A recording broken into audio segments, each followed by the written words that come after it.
Good afternoon and welcome to Standpoint. I am Veronica Danik-Boy. It has been a euphoria of electioneering around the continent since the beginning of the year 2019. From the DR Congo, the pendulum of elections will swing to Nigeria in 34 days where preparations are already in top gear among stakeholders. Now, the electoral umpire INEC has remained on the spotlight in recent weeks. The Commission has collated the numbers of registered voters. Electoral procedure has been released, but its drafted electoral guideline have continued to generate controversies within the political space. On this edition of Standpoint, we will examine issues around the 2019 elections and INEC's preparation ahead of the poll.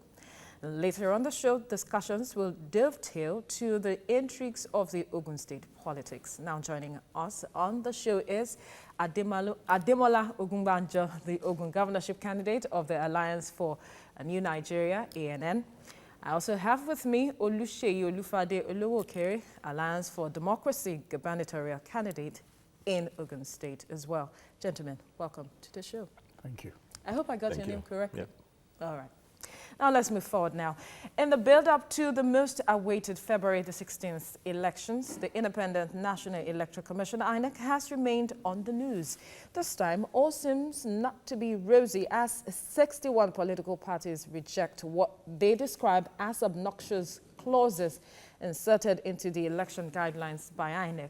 The parties also made several demands, which includes the retention of 2011 and 2015 separate accreditation time and separate voting time to forestall rigging.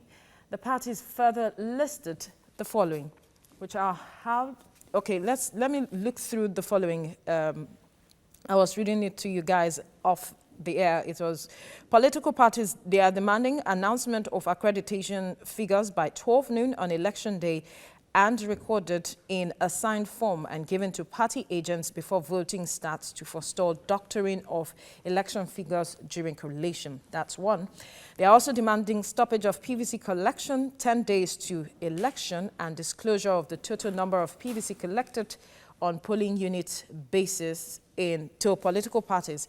Now, they are also rejecting the clause in the guideline which allows unduly accredited voters to vote, especially the clause that allows voters with PVC whose name is not in the register of voters to vote.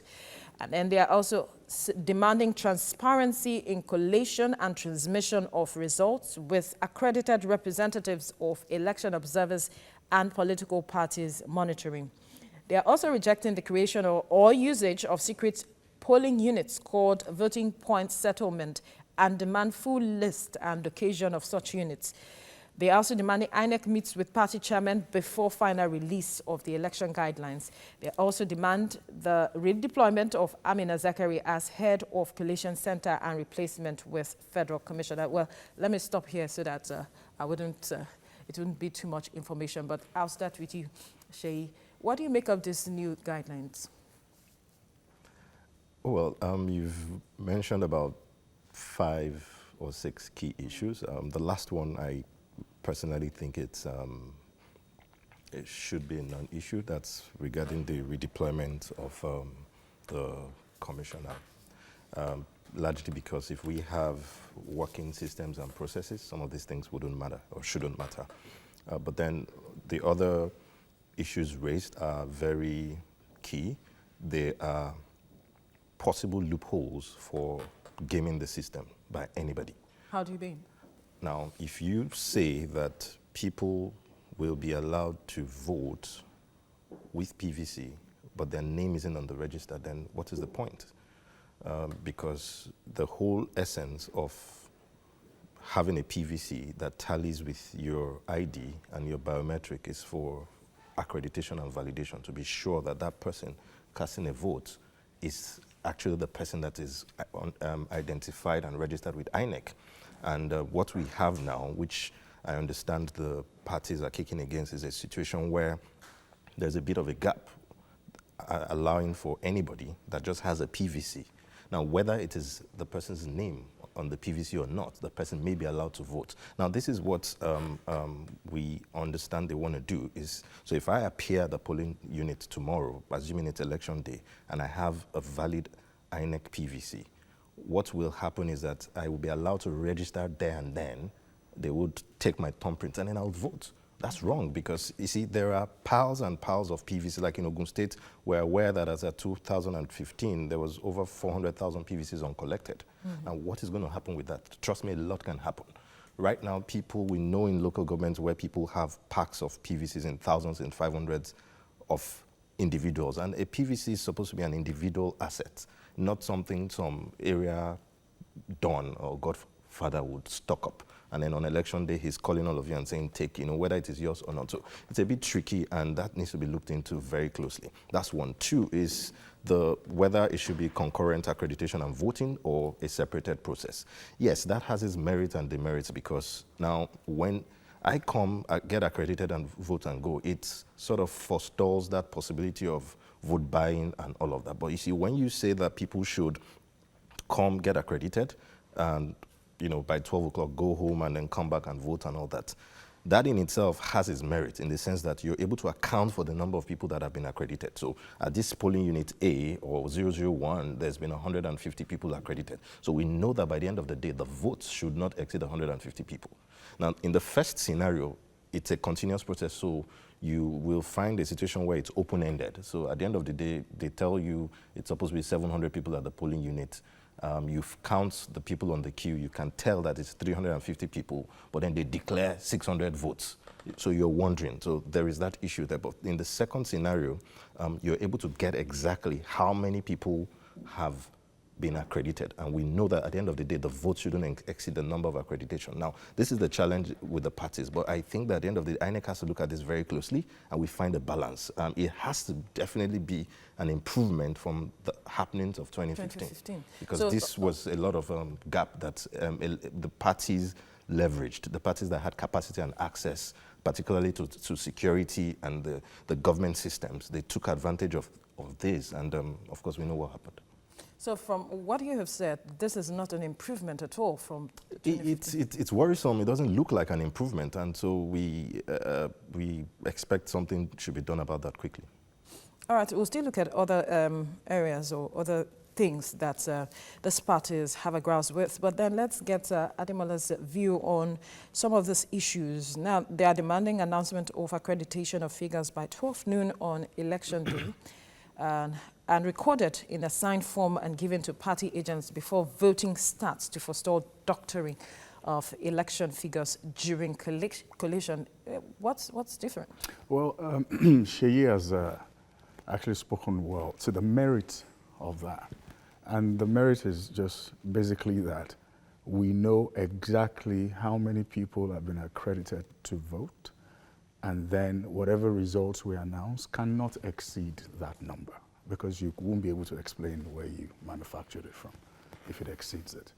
But we must also recognize that when you then say to people, come get accredited and then leave and come back later, some won't come back.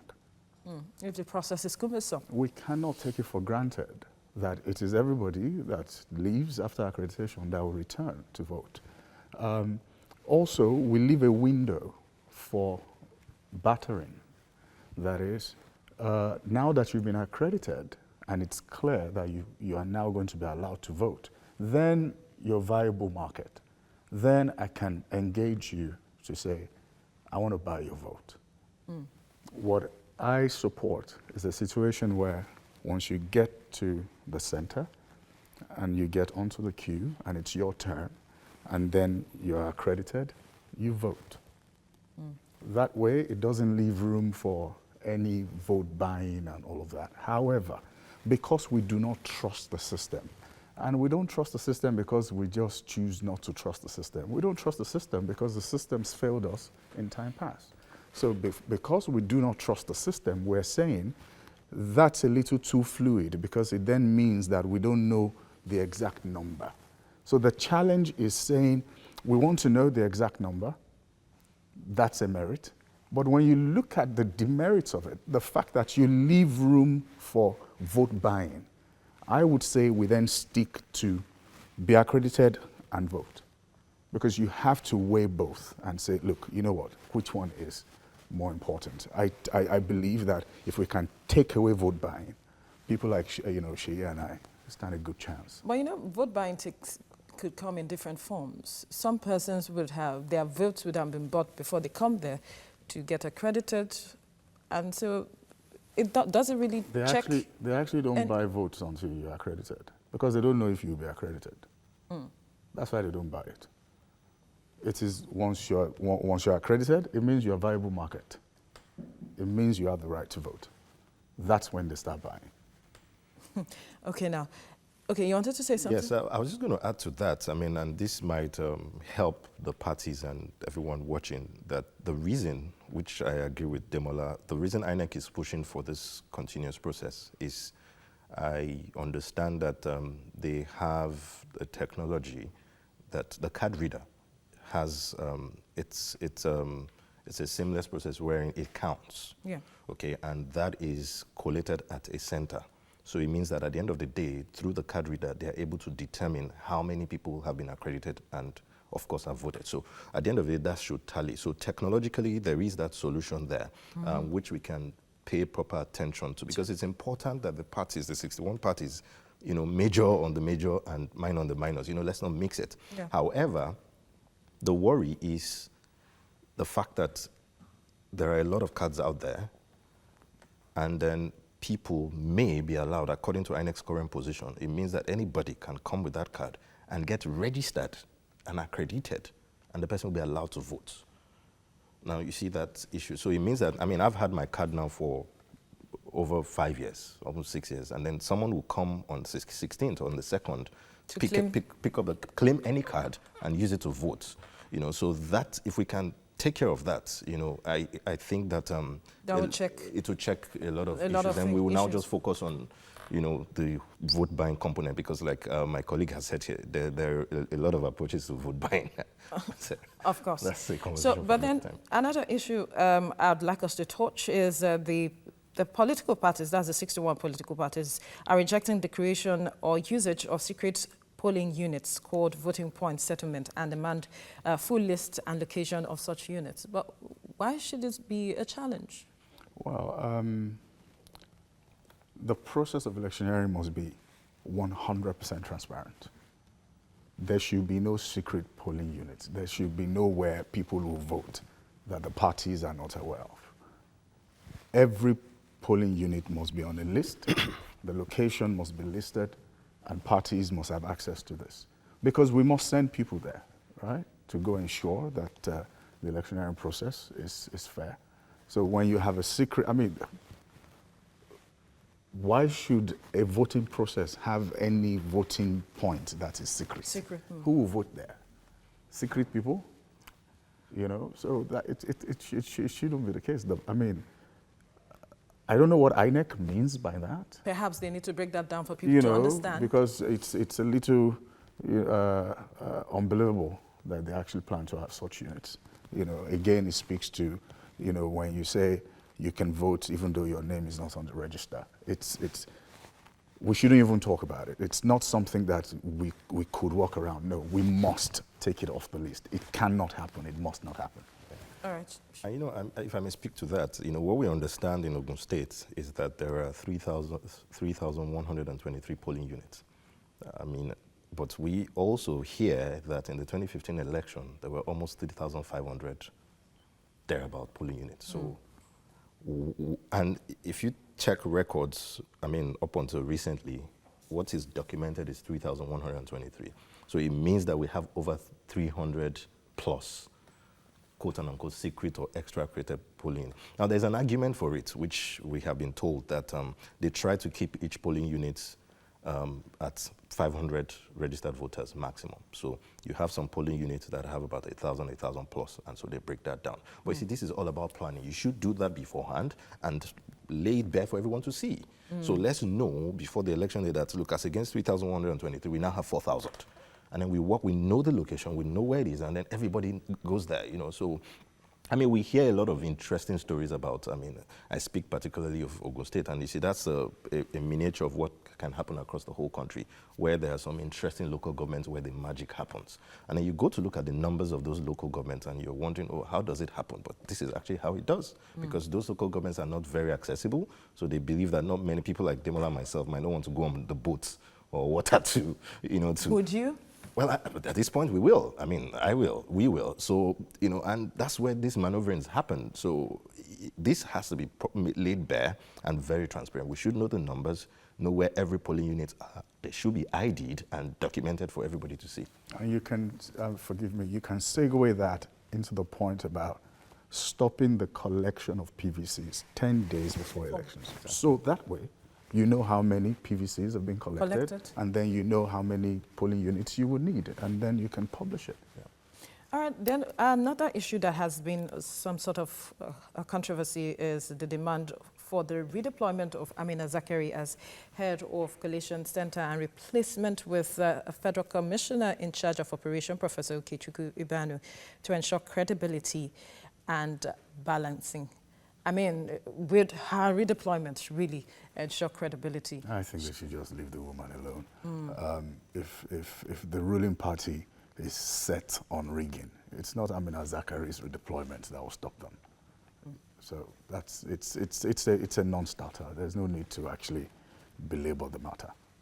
All right, you share the same view, Shay? Yes, I mean, you see, it's a process, and she's just at one point at the top of the food chain where everything feeds from the bottom, and I think there's little she can do at that point. So they should just let her direct our energy elsewhere.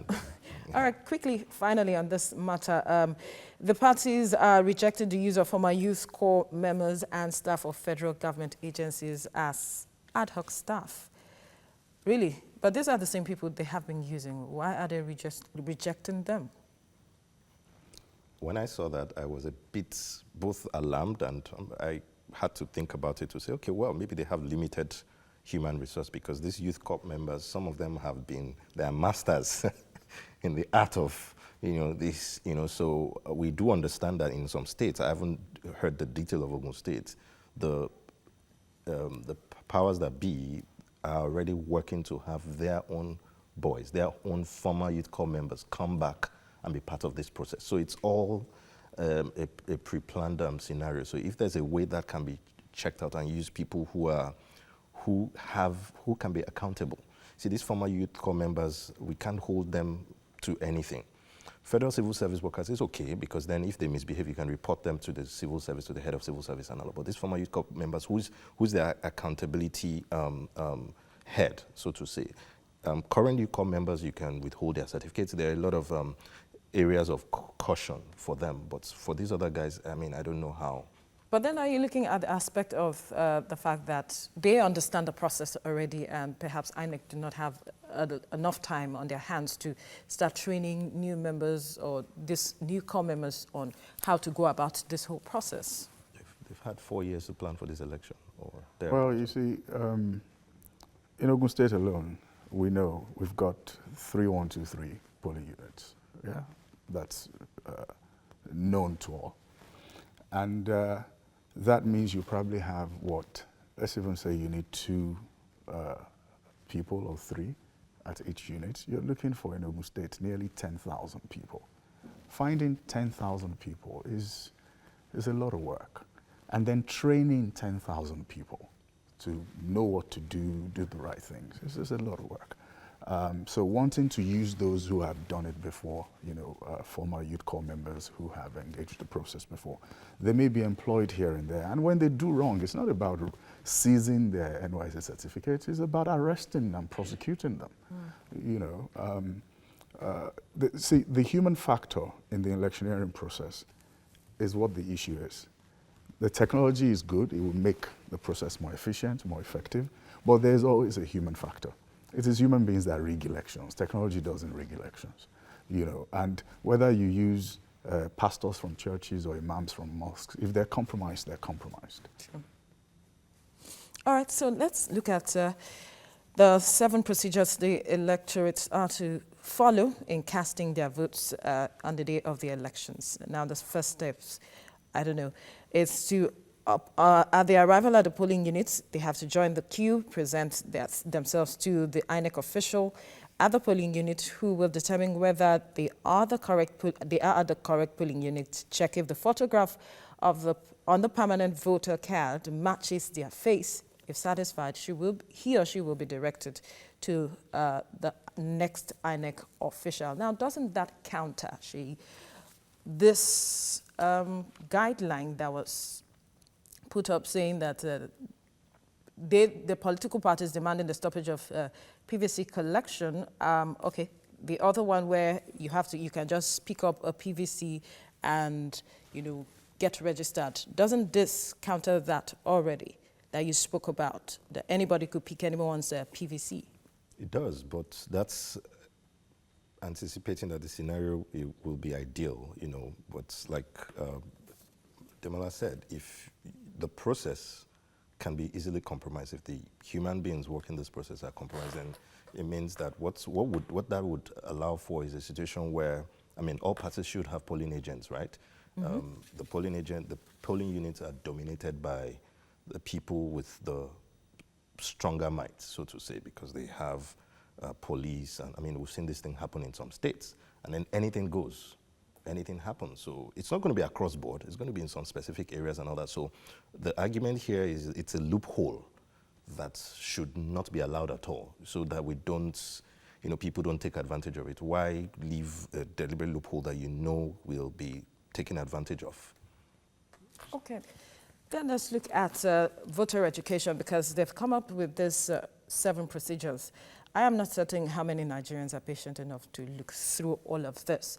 But on the part of INEC, do you think they have done enough to educate people on this process? I do not think so.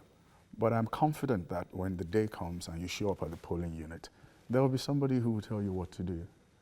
There will be somebody who will direct you to the first point, and then there will be somebody who will direct you somewhere else. We recognize that not all Nigerians can read. Not all Nigerians are educated. As a matter of fact, those who engage the voting process the most are largely, not that well educated. So has INEC done enough in educating the people about the process? No, I do not believe that at all. But I know that in practice, on the day, there will be a process to be followed. And that's But fine. doesn't that make the whole process cumbersome and time-consuming? Because if you have done your homework, you don't necessarily have to do a lot to start educating people once again on what to go do, especially on the day of the elections, because there's so much to be done on that day. Shay? Well, I agree that if they have done their homework, but you see, this is, you're dealing with human beings, that have their behavioral patterns and their psychology. So I think that this education part is a responsibility of all of us. Yes, INEC, the CSOs, I understand there's a lot of engagement going on. The government orientation agencies, and then the parties in particular, because what will happen at the end of the day is at the polling unit level. So to what extent are the parties, to what extent are people like Demola and myself engaging with the electorate, with our people, and also reaching out to them and letting them know? Because I'll tell you one thing, the more people are aware of the process, the more they are aware of their rights and what should happen and what should not, the less we would have funny things happen at the polling units. It is where people are ignorant that these things will pass so easily. And so therefore, I think that we have a lot more work to do as regards our agents, and ensure that agents are well educated in these processes, and then they're also they're confident and courageous enough to stand their ground and not be easily compromised, because these are where the likely issues will come. So tell us how the level of engagement you have had with the electorate on your part. So far, what we've been doing is, talking to people everywhere we go, and then letting them know that it has to be politics unusual. People have gone as far as... What's the unusual?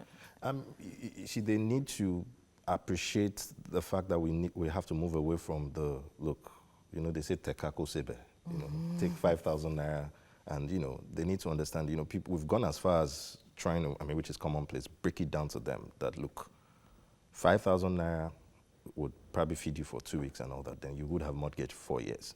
So to let them know that, look, pay attention to this thing. This thing has to do with your future.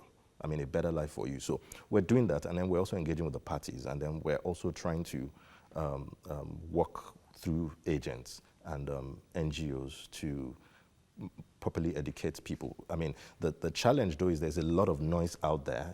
People are about A, party B, party C, which party is giving money, which one is making most of the noise and all of that. But we're hoping that through the maze of that noise, we'll be able to get the signal through, which is letting them know that there's actually a process to this. You have to be aware. You need to know your rights. You need to collect your PVCs. Like, we've had situations where people say, oh, we can't get our PVCs. Or is it that they feel they are being frustrated or they don't have access and all that? We're also engaging with that process and trying to see how we can help them and then reach out to the INEC officials to say, look, so local governments, they have problems and, see how we can ease those bottlenecks. So it's a lot of work. We would have expected INEC to have done more, but at this point, we can't leave it to them alone. It's a collaborative effort and we're doing our best on our part. All right, Ademola, on your path, how have you been able to, despite the noise and all of the distractions, been able to, engage the electorate? Well, in Yoruba land, we say to Bali no anora. Right? If you don't have money to spend, you must be able to commit your time and efforts. Of course. So, and we just see. We understand what's going on in the country. Ogun State is not an exception. We know the hardship. We know what the people are facing. But what I've found through this journey is that if we thought they were suffering 6/10, I have found that they're suffering 9/10. The poverty is real. Of course. And because of that, people are ready, in some cases excitedly, in some reluctantly, but they're ready to sell that vote. Because what they don't see is a credible candidate. What they don't see a compelling picture, they don't hear a compelling story. The narrative is the same. What we do when we engage them, and that's what we've been doing, going from place to place, knocking on doors, speaking to people, interest groups, influencers, individuals, everywhere, markets, their homes, their churches, their mosques. I've been to many mosques in Ogun State. I've been to many churches. Some pastors have been kind enough to give me their pulpit to speak through. Some imams have allowed me stand, where the chief imam would normally stand and, address the people, and they've allowed me to address the people. So, and what we continue to say to them is, we understand your pain. We're going through some of it as well. We're very close to you. We're not some wealthy billionaires, right? I mean, I know I'm not, and I'm almost sure she is not as well, So we're still very close to you, and we understand what the challenges are. And see, the first thing you need to do is, when you enumerate what the issues are, they understand that you have a good appreciation of the issues. Of what they're going through, yeah. And then you begin to speak to, how do we then get from here to there? Where is there? That place where we all want to take Nigeria to. But what I see now that we need to do is, as we're telling them these things that we're going to do, we must add to our manifesto the voting process, right, that's been released. We must now, I haven't told them we will do this, we will do that, we'll work on this, we'll work on that. However, on that day, please recognize this is what you need to do, right? So, which is the most important. And exactly. And since that's just been released, we'll make sure that we add it to it. But the work continues. I mean, it's still March 2nd, right? So we just continue to go from place to place. There are 236 wards across the state, and the agenda is to get to all 236, and we will. All right. Let's quickly go on this break. When we return, the discussion continues.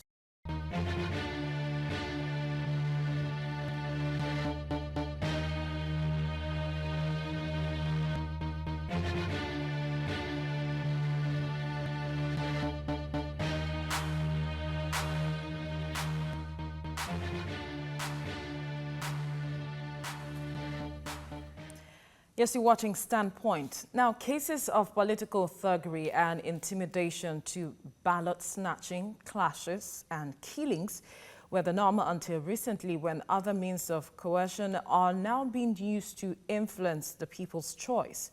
Still fresh on our memory is the 2011 post-election violence in Kaduna, where many people were killed after results of the presidential election was released. For many, this year's election will not be a sit-and-watch event.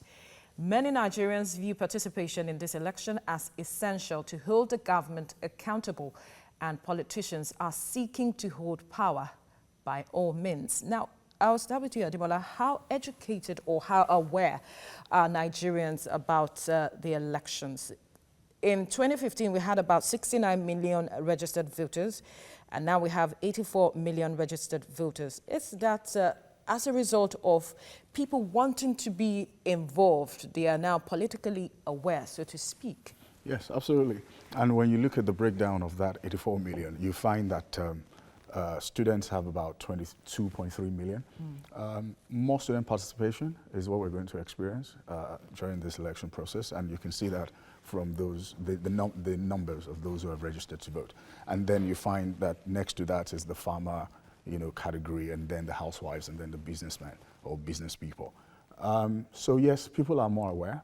And people have always been aware. They've always been interested. But things like violence at the polling stations and all of that would make people like you and I perhaps say, you know what, let's just stay out of this. But I think more and more there are people who have come to terms with the fact that if you don't vote, you're part of the problem.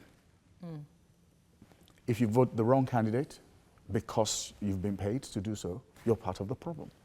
So you're complicit in whatever results we then get. So we need to all engage it, and I'm very happy that not only the fact that we have more people who are willing to vote now, but also the quality of people that you see running for one office or the other. When you look at 2015, I mean, we didn't have people like Sheyi and myself and the other gentleman from Ijebubo, Babashola Ogunwa, and all these young people coming out and saying, let's engage the process, let's contribute our quota. So yes, it's getting better, and I believe that we will see a difference this year. The results will shock many. Yes, not everybody is as enlightened as they should be, but people are more enlightened than we think. You need to go to a mechanic village and engage the people, and they'll tell you about conspiracy theories that you had no idea existed. They will tell you who is doing what, why Buhari is doing what, why Atiku is. They will tell you things that will shock you, and you'll be like, okay, I'm not sure how true that is, but I'm happy you are, engaging. Yes. So people are more aware, people are more enlightened than we actually, think they are. Whether it's through conjectures that they have heard from their children or friends or whatever. But the bottom line is, people are woke. Interesting. Woke, yeah. Now, people are saying that it's not going to be a sit and watch event as it used to be. And from the statistics I just gave, 84 million registered voters, that's about 50 million difference from 2015.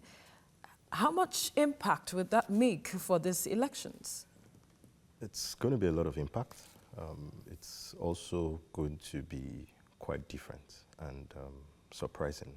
I think that the traditional politicians are in for a root shock. Like Demola said, there's been a lot of shifts, and the shift is increasing in momentum. I was in my usual fundraising drive push. I was chatting with a friend in the US, and he said to me, "That's Sheyi, but I thought you were a background person." I said, "Yeah, but I've had to move away from the background to engaging physically because like I say a lot when I go. Plato said that the penalty for not participating in politics is you would have your inferiors rule over you, and I reckon that's what has brought the likes of Demola and myself out. And then there are more and more people who are becoming more aware and also, I would say, upset with what we have at play, and that realization is increasing, and the numbers have also increased. So there are a lot more people who are aware of their right and what should be. So the thing now is the dominance of the space. And that is what seems to be the edge that the leading parties have, because they have access to war chest, to public funds and others, so they seem to be making all of the noise. But slowly but surely, we're going to make the difference and then push them out. So people are not going to sit at home. I mean, people are going to come out, and then there are more and more people like us. So over time, which can be in the next couple of hours, there will be that critical mass that would create that shift, which we want, and that is what Nigeria needs at all levels. And would you say that this level of awareness, so to speak, when you look at the elections we had recently, let's say 2018, when we had all of the primaries and all of that, and some of the elections, there was barely any violence, so to speak. Would you think that this awareness has also, contributed to the level of we not having as much violence, so to speak, because we have seen the engagement of thuggery in other elections, 2015 and all of that, killings and all of that. Would you say that this awareness also has affected our minds such that we are now saying no to violence, we want to have transparent elections? Well, that's not quite as proliferated as it should be yet. So it's like when you have, say, I don't want to use the term bad people, but, when you have in a large room, you have some people who are, who have ill intentions, right, towards an agenda, and then you flood the room with people who have good intentions towards the same agenda. What you find is that you have more people with good intentions engaging the process towards that agenda, but it still doesn't mean that the guys with the bad intentions are no longer in the room. So you will still see pockets of violence here and there, and we experienced them even in Ekiti, and that was last year, and then Osun as well. But you're absolutely right; it's reduced significantly. But you must also recognize that these are not hotspots. So I won't jubilate just yet, right? I'll wait for, the presidential elections, and then see how we manage that process. But yes, absolutely, the level of awareness and, the constant campaign. We have a jingle out there that's just helping to discourage people to say, guys, do not allow anyone turn you into a political thug, right? So, so that's ongoing, and it's working somewhat, but not as proliferated as it should be. Actually, it's not Uhuru yet, like Ademola has said, but then what can Nigeria do to reduce the risks of bloodshed? I mean, like Demola has said, I agree with him, but adding to that is our political leaders need to become more responsible, because this thing to a large extent lies with them. I do know of an eyewitness scenario in Osun where a lot was happening, and then the other part was being nudged to react. And his response was, look, I do not want anybody's blood on I would rather go to court. Now, that is a gentlemanly way of responding to. So now they had all of the means to have responded in kind.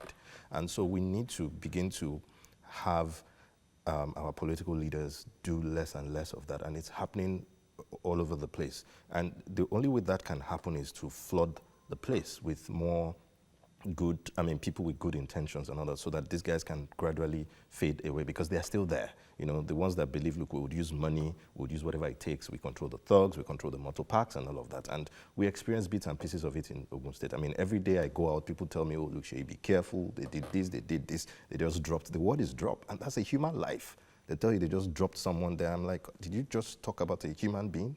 Someone was killed, and you speak about it so casually, and things move on. So there has to be accountability for that. The law enforcement processes need to begin to hold people accountable, so that for every soul lost, someone must be held responsible, right? And then there has to be a consequence for it. So on one hand, we need to crowd them out. On the other hand, there has to be more accountability and consequence for action. So people know you cannot just begin to move men or boys from one area of the town to another to go and cross. All right. Yeah. So we move now to Ogun State, and I'll start with you, Sheyi. Somewhere in a report you claim the popularity of the governor, that's the current governor, has nosedived, and you are certain that is why they will lose the governorship seat. And I am asking, is your party popular enough to, take over the reins of power from this party? Yes, the advantage we have is some history, because this is a party that has governed the state before, and in my travel around the 20 local governments of the state, in all but 2, what people are able to identify or easily relate with is what the government, the Alliance for Democracy government then had done for them. They're able to point out roads and all of that. That's on one hand. The second thing is that a lot of the so-called progressives you find in these other parties today originated from Alliance for Democracy. So they know. And what we're trying to do is to get most of them to come back home, to say, look, you know what, this is where Alliance for Democracy is not split in 2. In one hand you have broom, another you have cassava.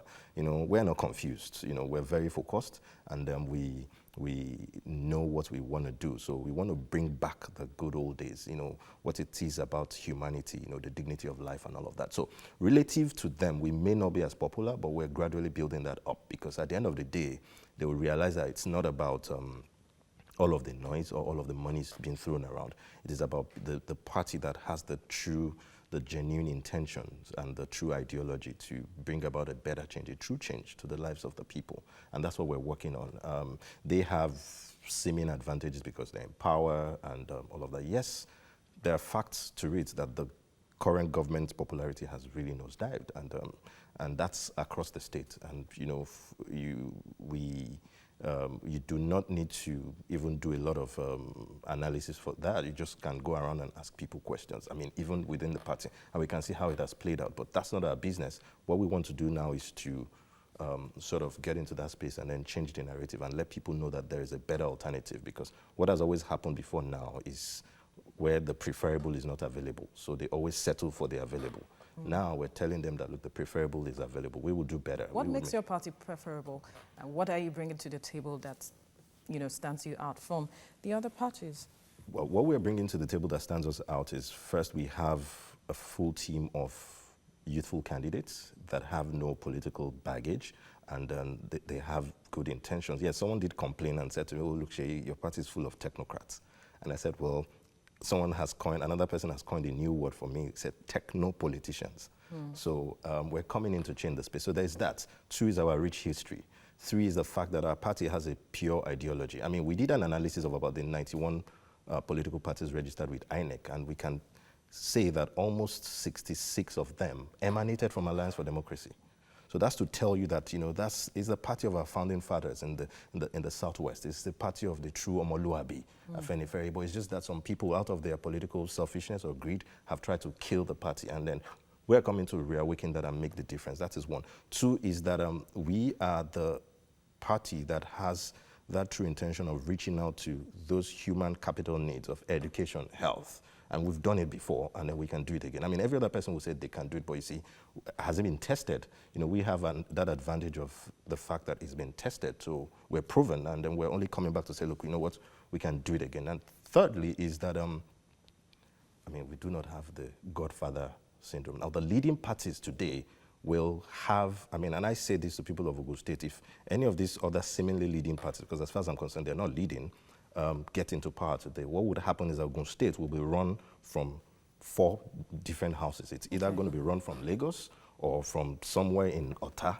or from someone's house in Ibarra, and because of this godfatherism syndrome. And in Alliance for Democracy, we don't have that. God is our godfather and the people. Really? Yeah, so, and that makes us different because we're going to be clear-sighted, we're going to be very focused, and we're going to use the commonwealth of the people for the people. And then we're going to ensure that governance gets to the grassroots, because we're also about local government autonomy. I do not see a reason why a governor, or I want to bug myself with all of the responsibilities of 20 local government when they have their budgets. So get it and then give it to them and then guide them. And put in M&E measures so that they can implement and reach the people. So these are the things that make us different. And we have the energy. Okay. So trust me, I can work 28 hours a day if possible. 28 hours a day. I'm sure Ademola has been listening because both of you are gone in for the same seat. And he has been here before. Perhaps he wants to remind our viewers again what he intends to, why he is gunning for that seat and what he intends to do for them, because you have a rival here. So this is... Like I said earlier, we're not rivals. You know, we're trying to achieve the same objectives using different paths. You know, the Alliance for Democracy was quite pivotal in our shift from military rule to democracy. And the name goes. You know, Alliance for Democracy.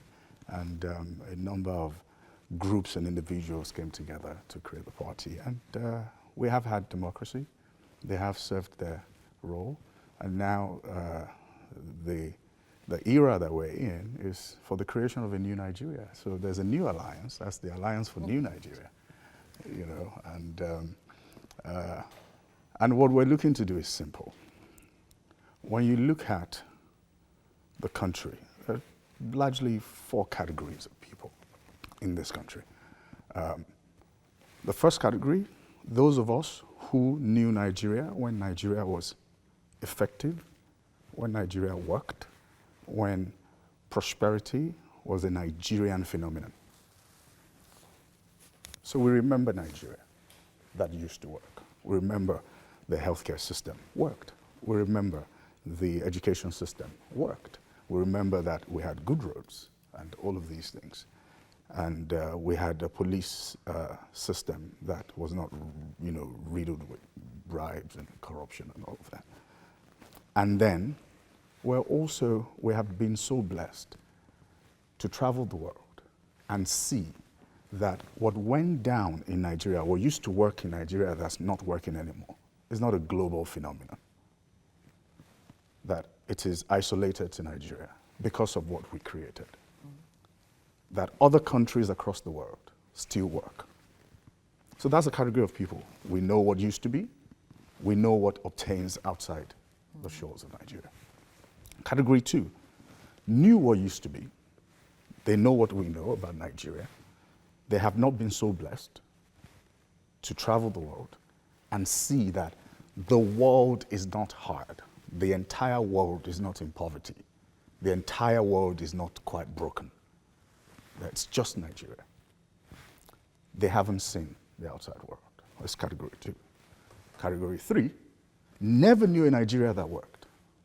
We have a generation out there that when you say to them that back in UI, you would go to the cafeteria and then they'll serve you free food. You have half chicken or quarter chicken. They'll look at you like you're telling stories from Alice in Wonderland. They never knew a Nigeria that was good, that was functional, a Nigeria to be proud of.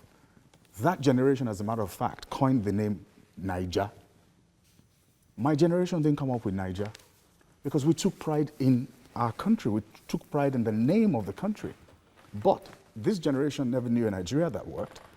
But they have access to data, they have access to DSTV, they have access to internet. They see how it is outside of here.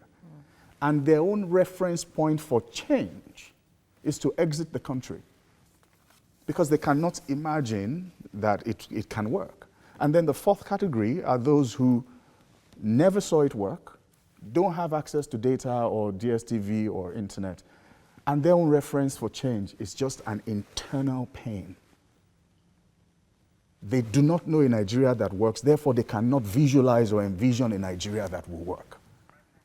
What we are bringing to the table, because our own reference point for change is a restoration of the world that once was, and then iterate on that and build rapidly so that we can catch up with global standards. And we had historically left governance to the last 3 categories. Sheya and I would never engage politics. But we belong to the first category, the category with the responsibility to restore Nigeria to its glory, or her glory, and then very quickly move Nigeria forward through investments in infrastructure, education, healthcare system, nutrition, well-being, and all of that, so that we can compete favorably. And that is the agenda of ANN, that is the agenda of my administration. All right, so now let's look at how you intend to grow the internally generated revenue of the state. You are an information technology expert. How do you intend to do that? Turn the state perhaps to an industrial hub? Quickly, you need to do that. Yes, say this quickly because we're running out of time.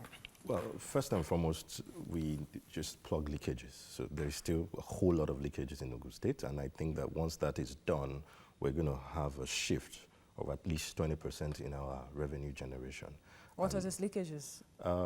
The processes and the processes around collection, and yeah, basically is what it is. The process around collection and what we collect are the leakages. And so once that is done, which is a systemic thing, we will, and you see, yeah, we can use technology, but they're just simple things. Sometimes it's just an extra paper here, or a check, a quality control here and there, and then that would, next on top of that is the use of technology. Making Ogun State the industrial hub, it is already default that way, because if it had been properly done, Ogun State over the years should be the service center to Lagos, because we have that advantage. So Ogun State should be the knowledge hub for Nigeria and for Lagos State, and that's what we will do. It should be the media hub for Nigeria and for Lagos. That's film. It should also be the industrial hub. And so a lot is going to be invested in infrastructure. And that's why we didn't just say infrastructure. We said infrastructure for economic growth and prosperity, because targeted infrastructure, we're going to put it where we expect the best output. I mean, I say to people like an entrepreneur, you know, I'm going to put more money in my cash cows. And basically that is how we intend to increase the IGR. All right, Ademola. Well, manifestos across party lines look the same, read the same, you know, because smart people like Shea and I put them together, you know, so... So why not just come together? Alliance. Right? But, you know, largely doing everything that she has spoken about, we're focusing on two key drivers of productivity, and productivity will then drive revenue. And that's the industrialization of Ogun State along the lines of our natural resources, of which, like I always say, we have very many. You know, from limestone to rubber plantations to oil and gas in the ground, gold and tar sands, and even the forest reserves and all of that. So that's on one hand. And then on the other hand, you know, we intend to turn Ogun State into the food basket of the Southwest region, investing heavily in agriculture, yield optimization, and then food processing. Again, still some form of, you know, industrialization on the processing side. But when you then, like he said, you can't, so when you speak of industrialization, the key drivers of industrialization beyond capital is infrastructure, power, roads, you know, for the movement of goods and people, you know, easily. So, you know, I'm conscious that we're running out of time, and I'll just leave it at that. Yeah. All right, your final words quickly, perhaps to your viewers who might also be one person, you might have a convert, perhaps, watching you. So go ahead, Shea first. Like I always say, this election is not about us, it's about rescuing Ogun State, and it is about our children and our children's children. So let's consciously do it, and then vote the right people, credible candidate. Credible candidates will not give you money. I mean, they will care for your future and then a better life for you, ultimately. And this is what I say to people. So vote Alliance for Democracy, and vote Ogo for governor. Thank you very much. Ademola is waiting for you. Well, like I've always said, I want to say again, parties do not run government, people do. And make your 2019 vote about the credibility of the people that have been presented to you.